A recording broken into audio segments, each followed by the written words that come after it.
kapistahan ni na Apostol San Felipe at Santiago.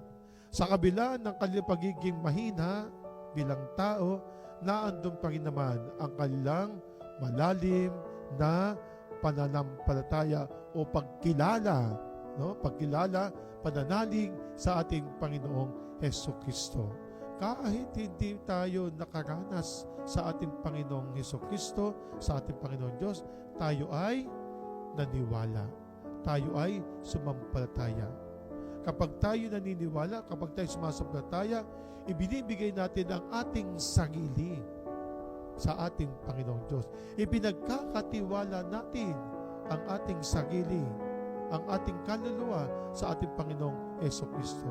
At hindi po naman po, nagtitiwala sa atin ang ating Panginoong Hesukristo kung tayo'y sumasampalataya, naniniwala sa Kanya.